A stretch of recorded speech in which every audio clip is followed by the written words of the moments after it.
আমরা আমাদের দল যদি রাষ্ট্র ক্ষমতায় আসে আমরা এই মিরসরাইতে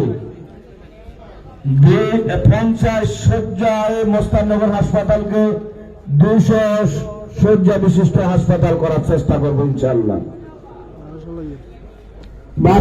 বাজারে যে ডিভাইডারের কারণে যে সমস্যা আমাদের বাজার এবং আমাদের অত্র অঞ্চলের মানুষের, এই জন্য আমরা চেষ্টা করব একটা আন্ডারপাস যে দাবি ছিল আমাদের ব্যবসায়ীদের, আমরা চেষ্টা করব সেটা করে দেওয়ার জন্য।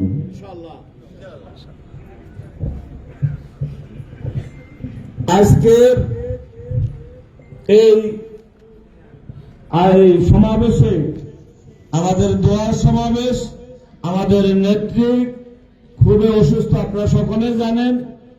আজকে বাংলাদেশের যে সংকট, এই সংকট উত্তরণের জন্য জাতীয় নেতা বলতে আমাদের কেউ নাই। একমাত্র জাতীয় ঐক্যের প্রতীক এই মুহূর্তে দেশনেত্রী বেগম খালেদা জিয়া। জাতির যে সংকট, সকলে মিলিয়ে সংকট থেকে বাংলাদেশকে উত্তরণের জন্য এই মুহূর্তে প্রয়োজন দেশনেত্রী বেগম খালেদা জিয়ার। এই সংকট থেকে দেশকে বাঁচানোর জন্য আল্লাহ পাক যেন আমাদের নেত্রীকে সুস্থতা করে এই সংকট সমাধানের জন্য তৌফিক দান করেন। আমরা সবাই দোয়া করব। আমাদের নেত্রী এই অবস্থাতে অনেকে অনেক কথা বলছেন আমাদের দলকে নিয়ে, আমাদের নেতাকে নিয়ে। আমরা তাদের এই সকল বক্তব্যের জবাব দেব না, সেটা আপনারাই জানেন। আমাদের নেতা কেন আসতেছে না? কত মানুষের কত বক্তব্য, কত তাদের দুঃখ।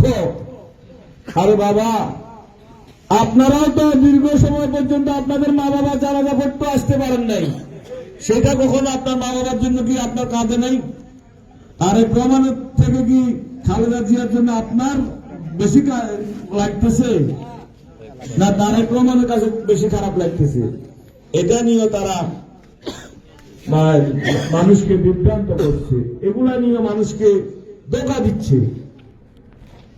তারেক রহমান বেগম খালেদা জিয়ার সন্তান, সবার চেয়ে বেশি খারাপ লাগতেছে উনার। উনি আসবে কি আসবে না সেই সিদ্ধান্ত উনার। কখন আসবে, কিভাবে আসবে, এগুলা নিয়ে আপনাদের এত বক্তব্য দেওয়ার, আপনাদের এত বিভ্রান্তি করার জাতিকে করা দরকার ছিল বলে আমরা মনে করি না।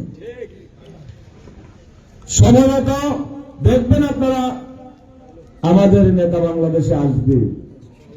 জনাব তারেক রহমানের নেতৃত্বে বাংলাদেশে নির্বাচন হবে। বাংলাদেশে জনাব তারেক রহমানের নেতৃত্বে বাংলাদেশ জাতীয়তাবাদী দলকে বিজয় করে সরকার গঠন করবে ইনশাআল্লাহ। আপনারা বিভ্রান্ত করে জনগণকে ধোঁকা দিয়ে আপনারা হাজার চেষ্টা করেও রাষ্ট্র ক্ষমতার আশেপাশে যাওয়ারও মনে হয় সুযোগ পাবেন বলে মনে হয় না। বিরোধী দলে যাওয়ার জন্য জাতীয় পার্টিকে বিলুপ্ত করার চেষ্টা করতেছেন। শেখ হাসিনা যেভাবে মানুষ